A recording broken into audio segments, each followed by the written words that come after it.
savvy, baby. We're Tech trying to savvy. we're trying to make it work. Last week's episode we had a phenomenal episode talking a little bit more about sports. We dove into the Michael Jordan documentary. Episode 3 is now out for that. So go check out that. I did watch it. Excuse me, episode 4. I did watch all the episodes. I'm caught up. I thoroughly enjoyed it. It's definitely changed my mindset on the whole Michael Jordan, LeBron James comparison. And actually, I even sat down on the couch last night and watched Space Jam with my little daughter Brooklyn, and she loved it. So kind of gave her a little background of who Michael Jordan is and how great he is and what he brought to the NBA. But I kind of wanted to kick the show off to start to talk a little bit about the NFL draft. Especially with local being in the Indianapolis area, the Colts. I think the Colts had a really great draft in my eyes. And to be honest with you, one of my favorite draft picks that we took was that kicker from the University of Georgia. We needed a kicker extremely bad because Vinatieri hasn't been that dependent for us, hasn't been that guy. But overall, it was a very different draft because it was virtual. Did you guys both watch that draft? If so, what was your takes on the whole virtual draft type of deal? I thought it was interesting, but I didn't think it was that weird. I guess it's just because we're used to it now. So Belichick having his dog on there, I thought was, Belichick doing another Belichick thing, just keeping everybody on their toes. But for some reason I was watching it, I guess this being the normal now. Obviously it's not with all the lights and stuff and a lot of people, but you're not really expecting to see that at this point. So I didn't think it was that weird, but I thought it was cool to see some of their houses, and then some of their houses I was like, you guys have too much money, but yeah, I didn't think it was that weird. I guess because of the times, I don't know. Maybe we're switched over at this point. Well, are you both Colts fans? I am. Yep, for sure. I agree with Chase that the whole experience itself, the way it was set up was, I thought there were going to be more glitches than what there actually were. I didn't really see any. There probably was, but nothing too crazy. But I thought the neatest thing was getting to see these coaches and GMs in their at-home setting with family members and kids around, and seeing the kids' reactions and the kids doing all the funny dances and stuff in the background as their dads are trying to conduct serious business, and how the kids are making light of the situation. I got a kick out of that. So I thought it went off pretty well. And honestly, like Jay said, there wasn't any big difference. And I thought it was a good success for them. Yeah. I think I'm even like, maybe you guys are like me now. Whenever I see a commercial where they're like touching hands or doing anything, I'm like, well, what are you doing? Like right when you see anybody getting close. So, I mean, it's just kind of people's mindset right now. Not that I'm scared. I think, being responsible and, washing your hands or, maybe wearing a mask or whatever is, going to be the way to open things up safely. But it's just like the new normal now. It is just normal. But, if we want to talk about the picks, though, the Colts picks, I thought that they did a really good job I don't think you have too many running backs in this league. Obviously, Mac, I think, he's a badass, but he gets hurt, and so to have somebody like Jonathan Taylor be the next guy up, that's pretty big deal to me. I think they did really well. Yeah, I'm a big fan of the Michael Pittman Jr. that we got. Yeah, we were talking about we needed a wide receiver ASAP, and that dude, I saw some of his highlights, and I remember seeing him play. Daggone, I'm trying to think of the team that they were playing. It wasn't Ohio State. Whatever. It was beginning of the year, like one of the first 4 weeks. I think my Zoom here is a little slow, so my lips might be behind. But I remember watching one of his games, and the dude, he's not very big. I mean, he's not very big at all. But the way he runs it reminds me a lot of T.Y. Hilton. But I think he's got more tools than T.Y. Hilton. One, he's a lot lengthier, he's a lot taller. I'm anxious to see where he comes in and helps build the franchise a little bit. We needed that. And then obviously the other biggest one was that we picked up the undrafted free agent from the kicker from University of Georgia. That dude, he's a little goofy looking, but what is We it? just need you to kick it through. We Rodrigo just need Blank? you to kick it through the uprights. That's all we need you to do. I don't care what Absolutely. you like. Just kick it through, please. Like Hadley saying hi to everybody. But Rodrigo Blankenship, the only reason why I knew watching him or following him so much was because one of my childhood best friends, growing up, his brother got drafted, or didn't get drafted. He was picked up by the Ravens, and he went to University of Georgia. And I remember watching games, and the dude was just, he was locked in, and you told him to go kick field goal, and he went out there, did it, and went back to the sideline. He didn't have any emotion. He kind of did his own thing. But I'm glad to see that a ball club or an NFL club out there decided to take the times in their matter, and I'm glad that Jim Irsay's organization got a kicker, and then that's going to help the organization grow, because we're all seeing how crucial having a kicker is to the league. Yeah, I mean, much better we could have been. Yeah, well, and at the end of the day, it's tough to win a football games, man. I mean, every game is close. It's not like, I mean, sure, there's a couple teams that are terrible that get blown out, but you don't see teams don't win. I mean, winning by 14 points in the NFL, I mean, that's a blowout.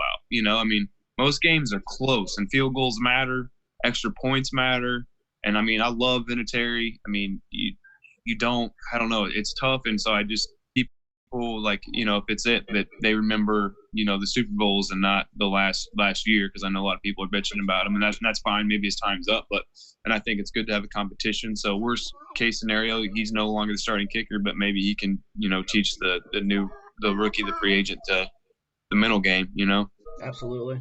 And I guess too, that's what they're banking on a little bit, Chase. Yeah. That's the ideal world, is Vinatieri kicks a few and then, gets a tight hamstring late in the year. This dude comes over and takes over and wins games. Something where I hope he can put his ego aside, because I think what we I don't saw think he's a ever little been an ego guy, because I don't think he was either. I don't think he's an ego guy. I didn't think he was either, but I saw a little bit last year when he was going through the struggles where I know sometimes probably Irsay and Ballard and those guys still continue to put trust in him to do his job, but at some point as a professional athlete, I know you're a competitor and whatnot, but if what you're doing on the field isn't contributing to the team's success, at some point you got to be able to put that stuff aside and say, look, I can't do this anymore. I don't feel that he did that. Now, no, I mean, but I think in the press conferences after each game, he owned it, though. If he missed, he's like, it's on me. I mean, the bottom line is, if the Colts could have brought in somebody better, they would have. I mean, even he missed a few crucial ones. A lot of kickers missed even more than he did. So and we're just not used to it. If he misses a field goal, we're like, whoa, Vinatieri missed a field goal? Like, because we're used to the dude maybe missing one, maybe two field goals a year. It's whenever it happens, it's just, not normal. So we're getting a taste of what it's like to have just an average to above average kicker in the NFL as opposed to the best. But back to Pittman, though, I think, Mitch, I think it's a good pickup too, because, I mean, we can't keep receivers healthy. I don't know what it is about the Colts that just receivers, why we're so more injury prone, but hopefully we can get, if we have 12 of them, that we can keep 4 on the field. And that's the sad thing about it, is like, we've got these organizations, NFL teams have like the highest technology and, the best of the best trainers and doctors and whatnot. And to be honest with you, it almost makes you seem like, what are they doing, or what are organizations doing something differently than the others that are making people get injured? I mean, it's kind of almost scary. Like, the whole LeBron James situation of not playing every single game, or, resting up. I know he's not doing that as much, or obviously nobody's playing right now, but it really makes you think, what are these organizations doing, or these teams doing? Is it a financial reason? Is it something to make sure that they're doing for attention? I don't know. I mean, I don't think that's the case, but it is. It's wide receivers primarily, and it's always other than like their legs, it seems like it's always something just random, like something they could play with, and then they end up sitting out for 3 games. Yeah, because, I mean, you never know, because, I mean, they're not going to tell the whole truth on that injury report anyway. So, But yeah, I mean, I agree. And I think that players, I think if T.Y. Hilton was healthy, he would play. If he was healthy enough to play, he would play. Because, I mean, hell, he tried and then the calf or whatever, he re-injured it and had to come out. I think at that point, even if you're at 95% in the NFL, I mean, 95% is not gonna cut it. So it's just like, I don't know what it is. Why? I mean, I'm with you. I'd like to know what water they're drinking or what it is, because it seems like every team, there's always a team that has really bad injuries, but it seems like the Colts are always in like the top 3 of injuries every year, where other teams are in there like once every 4 or 5. It's every year for the Colts. I don't get it. Now, I will say, I'll put my 2 cents in here, that I was always a person up until last year, or even 6-7 months ago, that I would always look at these guys that have groin issues or hurt finger, something like you. I'm like, you guys are pussies. Why aren't you playing? So I remember when I was in college playing baseball, my knees hurt, my shoulder hurt every damn day I woke up, and I still played every day. But now, last summer, I hurt my groin. Partially tore my groin, and literally until about a month ago, it still hurt. It took that long to rest and recuperate and get better. Now, obviously, those guys, professional sports, have better doctors, better training, better rehab facilities and situations. Better genes, too, probably. But yeah, better genes, obviously. But still, I have a new respect now for guys that have injuries, because they can be nagging and they're debilitating. So I get it now, and I give them a little bit more leeway when they say that they have an injury and they can't come back for 6 weeks, 7 weeks because of whatever it may be. So I guess I'm getting soft the older I get.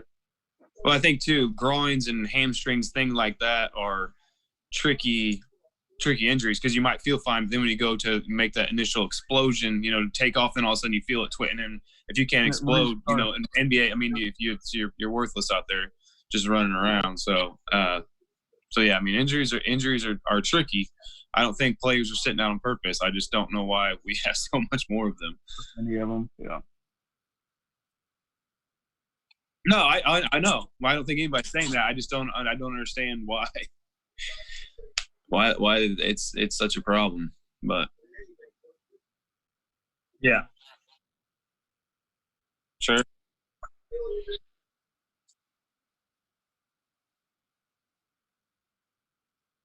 Yeah. So yeah, last night on Sports Center, real late. I don't know exactly who their source was, but from what I understand, is they're looking at restructuring the entire MLB framework for this upcoming year, looking at starting sometime in mid-June. They're going to sound like completely do away with the divisions. It's just going to be 3 divisions of 10 teams, and the divisions are going to be situated based on geographic regions.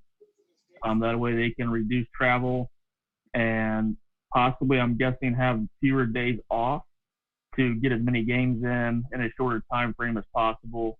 So yeah, that's what I heard. 3 divisions, 10 teams, geographic, and the season is going to be cut from 162 to 100 games, regular season games, so they can try to get in the playoffs at pretty much the normal time, is what I heard. So we'll see if that has any legitimacy or not the next couple of days. But when I heard that last night, it was kind of way out of left field, but sounds like it might be able to work.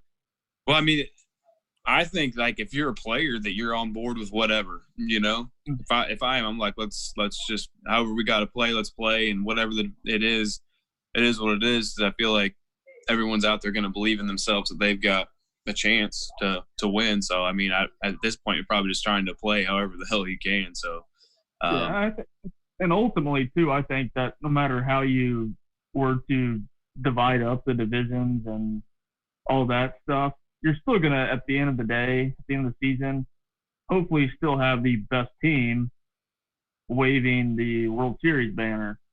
So it doesn't really matter what division you're in, what coast, East Coast, West Coast, National League, American League. You still got to play the teams. The best teams still got to come out and win and dominate. So I don't think that's a series. Yep, absolutely. It's not like, I mean, football. That's what I think. The best team may not always win. Whoever's hot's going to win. But in baseball in the NBA, when it's a 7-game series, the best team won. You know, people can say whatever. I'm like, yeah, it's 7 games, man. Win 4. Best team won.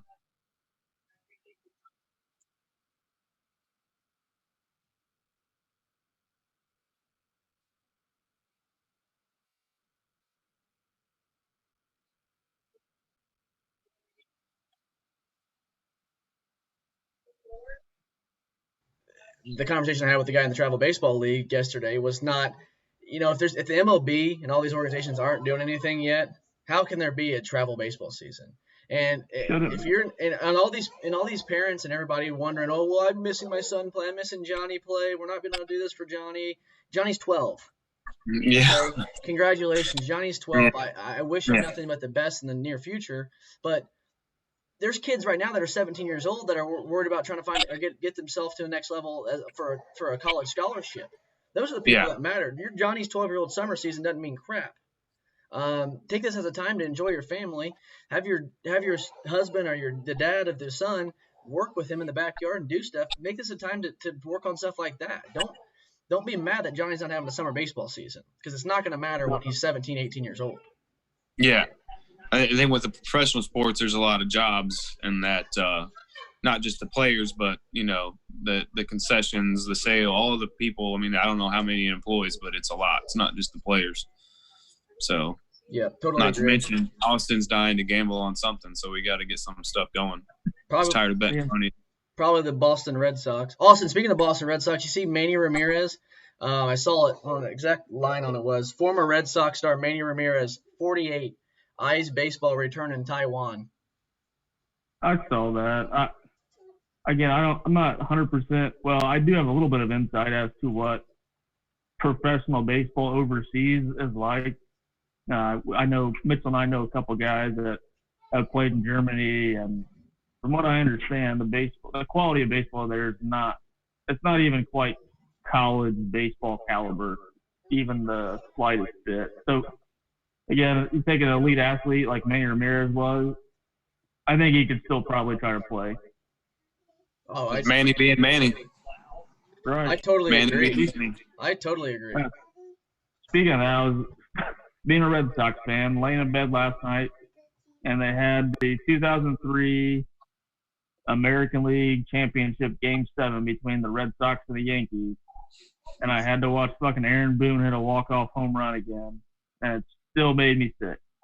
It was still fair ball, wasn't it? No, he hit the shit out of that ball too. Yeah. Awful, off the knuckleball.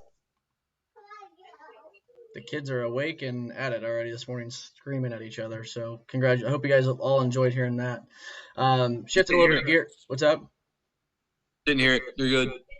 No, I guess kind of shifting gears a little bit to Michael Jordan documentary. The most recent 2 episodes. Give us a kick on that one, Chase, and let us know some of your favorite parts of that show, part of the episodes. I mean, most of that stuff I already knew, and I'd already seen most of those highlights. I mean, a lot of the Rodman stuff we'd already known about. The 30 for 30 on Rodman. I already seen a lot of that. Heard the stories, and the Pistons rivalry was pretty well documented. So a lot of stuff wasn't brand new. I remember the Pistons. I remember when that happened, them walking off the court. So yeah, I think the Pippen. See, everybody knew that he was underpaid. He signed that long contract. So I don't think that was. I thought the thing about Pippen was what he said. I saw people making shirts that said when he was like, I didn't want to fuck my summer up. So he had that surgery, like to do that to them. So, there's some of the stuff that you'd already known about, but like me and Austin were saying, I thought that, a lot of like for the first couple weeks, the difference was that most of that stuff we hadn't seen before or just were too young. So I was like, why doesn't ESPN, maybe they are and I don't know it, but play more of his college stuff? Because NBA highlights are pretty easy. I mean, that's pretty well followed, but most of his college stuff people hadn't seen before. I mean, he was obviously pretty wild in college, pretty good. So I think that was, I mean, nobody was playing like that back then. So I don't know why they don't play more of that stuff. No, not at all. And I think where I got the most out of it was the Scottie Pippen learning. I didn't know that any of that in any of the from first time they mentioned him to where they're at now, I didn't know a thing about him. Didn't know a thing about him other than his colored hair that he had and all that jazz. That's just also where how I grew up. I think it's cool on my end to see the growth that they both had and the failures that they both had back when I think it was episode 1 maybe. And I missed talking about this because I didn't watch it the first time we talked this discussion. But I love the whole learning about the North Carolina days of Michael Jordan. That to me it's been my favorite part so far, because it's helped me learn like kind of his college days and probably one of my favorite lines that he said, and then you guys may remember this, was the NCAA championship when North Carolina won the first NCAA championship and he hit the game winner. He goes, that's when I knew I went from Mike to Michael.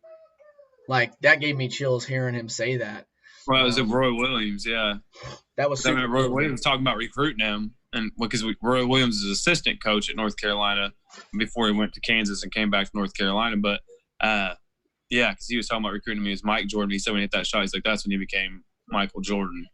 And that's what, I mean, he played 2 more years of college ball after that. Like, that shot gave him, I mean, obviously Dean Smith had all the confidence in him to take that with James Worthy as your teammate. So, I mean, who was obviously really good. But, like to seeing some of the highlights, I wish they'd play more, sophomore, junior year would be pretty cool. Yeah, I got 2 takeaways. Chase and I, as you both mentioned, the first 2 episodes were stuff that you and I didn't know or realize and remember, but stuff in episode 3 and 4 was things that you and I had seen. Some of that I remember even seeing live. Yeah. Mitch, is there anything in 3 and 4 that you hadn't seen yet? No, other than like just Pippen, like I just all the Pippen information. Okay. I didn't realize he was that freaking good. Oh yeah, I mean he was definitely a top 5 player. I mean whoever argue wherever you want, but he was definitely a top 5 player in the league. A lot of people think he might have been second best player in the league. I mean, I think he was damn good. I mean, could easily argue the second best player in the league. So I don't know. I mean, he was really, really good. So I knew all that watching them for a long time because basically whenever we were growing up, you're playing in the backyard. Someone had to be Jordan. Someone had to be Pippen, So Yep. It was Jordan Pippen. That was how it was. And I was neither. I was the water boy. Yeah, you were John Paxson. The other thing that I really thought was interesting, I'd be interested to hear your guys' take on this, was I thought it was really unique how Phil Jackson realized and knew and executed that he needed to treat Rodman differently than any other player he had coached. I mean, hell, he gave him 48 hours to go take a vacation to go to Las Vegas in the middle of the season because that's what he needed to do. I mean, Rodman had to be off on his own and be a loner sometimes to clear his head. But has there ever been any other instance like that in the relatively recent future that a team or a coach particularly has let a player just go take a brief hiatus to clear his head in the middle of the season? I mean, I don't know if that shit happens today. What about Ricky Williams, running back? I can kind of see Ricky Williams and Rodman being 2 of the same. I mean, what other guys can we think of that are similar in demeanor and just off the wall craziness like that? Well, I wanted to get your input this, but I know we're past our 1 cup here, but Austin, you Ashton Higgins or who was it that Kentucky this year that took personal leave? Yeah, Higgins. I don't know if it was self-imposed or Calipari told him he needed to stay away for a couple of days. But yeah, it was. Nothing came out about that though. Yeah, it was 2 weeks. 2 weeks before. 2 weeks or a week before the SEC tournament, that Ashton Higgins, or highly 5-star point guard, gonna be first-round draft pick, decided that he needed to take some time away from basketball, and he stayed at home on the road trip. Didn't play for 2 straight weeks. Yeah, he was just mentally lost it, and had to hit the reset button. So, I mean, that's a pretty decent analogy there for sure. Yeah, but other than that, I haven't seen anything like that. I guess kind of to wrap the show up here for everybody. I guess starting to go around here. Anything going on this week? Whatnot? Anything that you've learned that you can share with everybody out there in the world? I got one. Well, actually, I'll go last because I think